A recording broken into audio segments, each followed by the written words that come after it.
"You've kept us waiting long enough. When are you giving us grandkids?" That's what my mom said, loud enough for the entire table to hear, right in the middle of my wife's birthday dinner. And I swear, the room went from laughter to dead silence in less than a second. Truth is, I've heard my mom drop blunt comments before, but never like this. Never with every fork in midair, and every head turning toward us. We were at this cozy Italian restaurant downtown, warm lights glowing, candles flickering, soft music playing under the chatter of 20-something guests.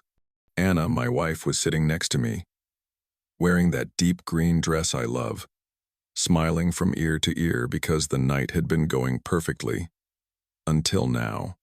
My parents were at the far end of the long table, and up until that moment, they'd been quiet, just sipping their wine, nodding along to small talk. And here's the thing. I should have known. I should have known my mom wouldn't be able to keep her thoughts to herself, especially when it comes to family matters. Her phrase, not mine. The worst part? She didn't stop there. She leaned forward, smiling like this was the most normal thing to bring up in public, and added, "We've been patient, but it's time you two start thinking about the future. You know, before it's too late." Not gonna lie, my ears were burning. I glanced at Anna, and she gave this polite little laugh, the one she uses when she's trying to be gracious. But she's clearly uncomfortable.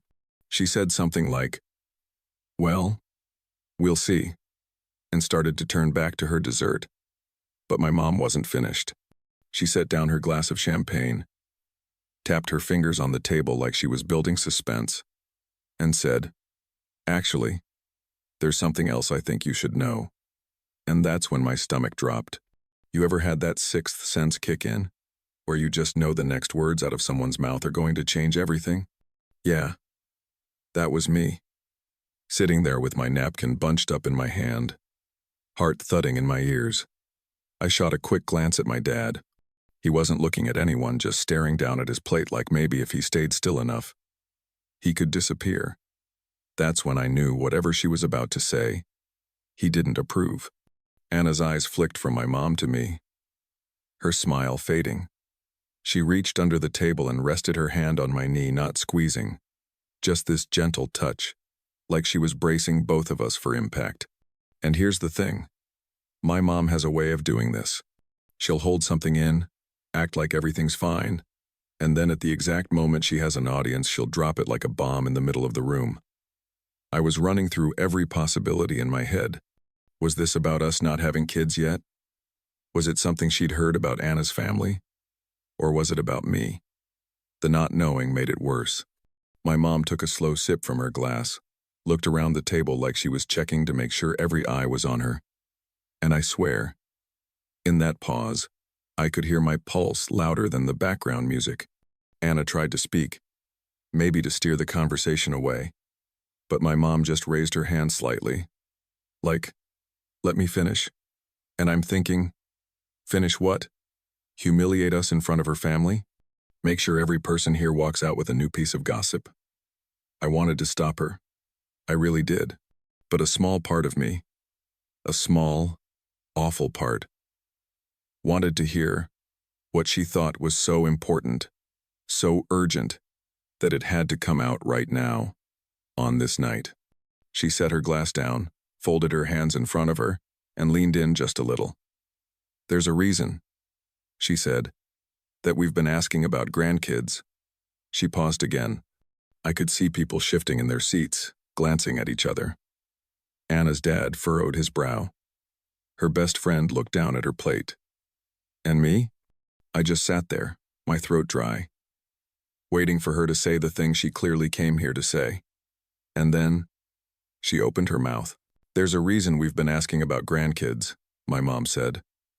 Her voice calm, but with that edge she gets when she thinks she's about to save me from something. Truth is, my mind was racing. You know that split second before someone drops news and 1,000 different scenarios flash in your head? Yeah. That was me, running through every possible thing she could say. My mom looked at Anna, then at me, then back at Anna, and said, Because we don't think you two have been completely honest with each other. The air in the room shifted. I'm talking, you could hear a pin drop quiet. Anna's smile was gone now, replaced with this tight expression that said, "What on earth is she talking about?" I tried to cut in. "Mom." But she held up her hand. "Let me finish," she said, and I could feel my jaw tightening. "We found out something," she continued, "and we think it's only fair everyone here knows before any big family decisions are made." My dad was still staring at his plate, not moving, not even blinking much. And I'm thinking, if he's not backing her up, this is either something she's twisting out of proportion or something she knows she shouldn't be saying. Anna's hand was still on my knee, but now it was gripping harder, like she was holding on for balance. "A few weeks ago," my mom went on, "we got a call from someone who, well, let's just say they know you." She was looking directly at Anna now, her tone deliberate. "They told us you've been keeping something from our son. And here's the thing."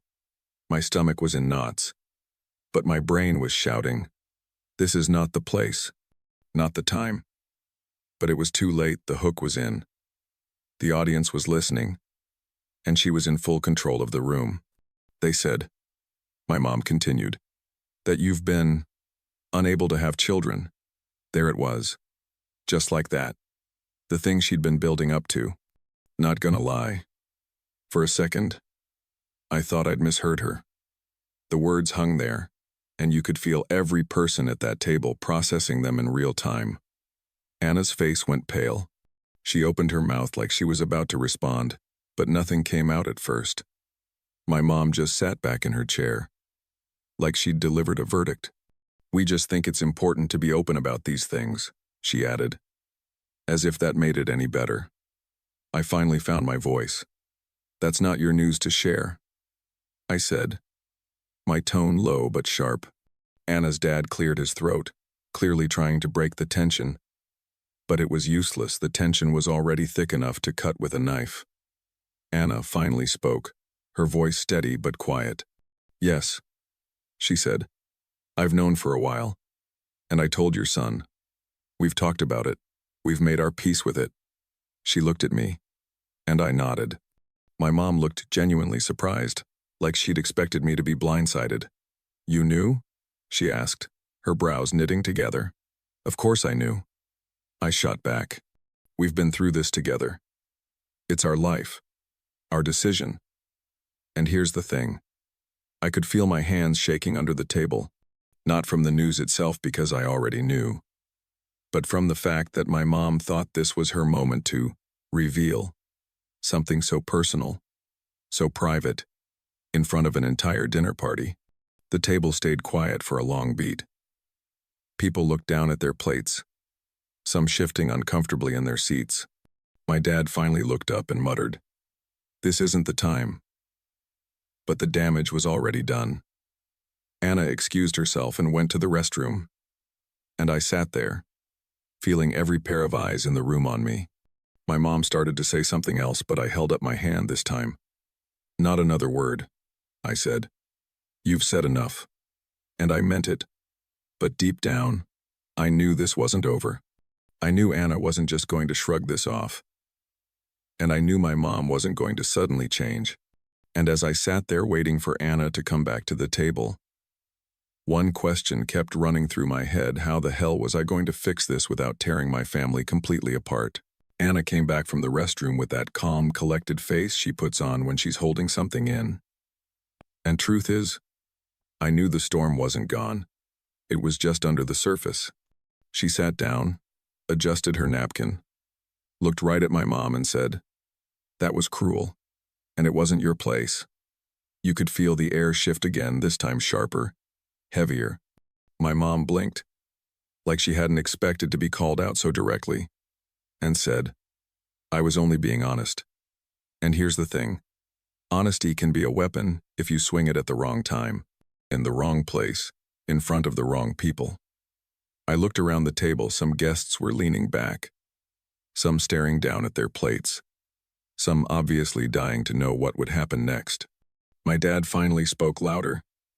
Enough, both of you. But it was too late, the fuse was already burning. Anna's voice didn't shake, but it had that edge. The one I've only heard a few times in our marriage. We've had this conversation privately. We've made our decisions as a couple. If you wanted to talk about it, you could have done it in private. But you chose to humiliate me in front of friends, family, and strangers. My mom crossed her arms, like she was doubling down, and said, "Families should be able to talk about these things openly." I leaned forward. "No," I said. "Families should respect boundaries, and tonight, you crossed every one of them." You ever see someone realize they've lost control of the room but still try to act like they haven't? That was my mom right then. Her eyes darted around, maybe hoping someone would jump in to back her up. No one did. Anna's dad cleared his throat, looked at me, and said, "Son, maybe you should take your wife home." And part of me wanted to. Part of me wanted to just stand up, grab her hand, and walk out. But another part wanted to make sure there was no doubt in anyone's mind where my loyalty stood. So I said it. My wife's health, our future, our choices, they're ours. If you can't respect that, then maybe you need to ask yourselves what being family even means. My mom's face went red. She opened her mouth, but my dad put a hand on her arm. And for once, she stayed quiet. The table stayed silent for a long few seconds before the background noise of the restaurant slowly filled in again. Anna reached for my hand under the table, squeezed it, and for the first time all night, I felt like I'd done something right. We finished dinner in this weird, tense piece, people talking in smaller groups. The big table conversation gone. When the cake came out, the singing felt quieter than it had earlier. But Anna smiled anyway. She blew out the candles without making a wish, at least not out loud. When it was finally time to leave, my parents stayed seated while we stood to say goodbye to everyone else. My mom gave me this look, not angry exactly, but something between disappointment and disbelief.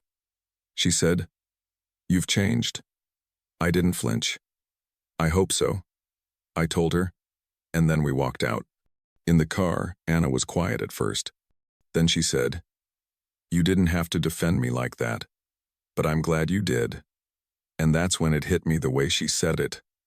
The way she looked at me this night could have gone in a dozen different directions. But in that moment, she knew I was in her corner no matter what. Not gonna lie, the ride home felt heavy, but in a way, it also felt lighter than I expected. We didn't talk about what my mom had said. We didn't have to. We both knew it would come up again someday. In some other form. Maybe with different words, but the same pressure. And here's the thing. I knew people would take sides about what happened. Some would say my mom was out of line. Others might think she had a right to speak her mind. That's fine. I'm not here to convince anyone. But if you're listening to this, you tell me. Would you let someone, even family, humiliate your partner in public? Would you sit there and let them control the narrative? Or would you do exactly what I did, draw the line and make sure everyone saw where it was? Because at the end of the day, that's what it came down to. It wasn't about kids. It wasn't about a bigger bombshell. It was about respect. And I wasn't going to let mine be optional.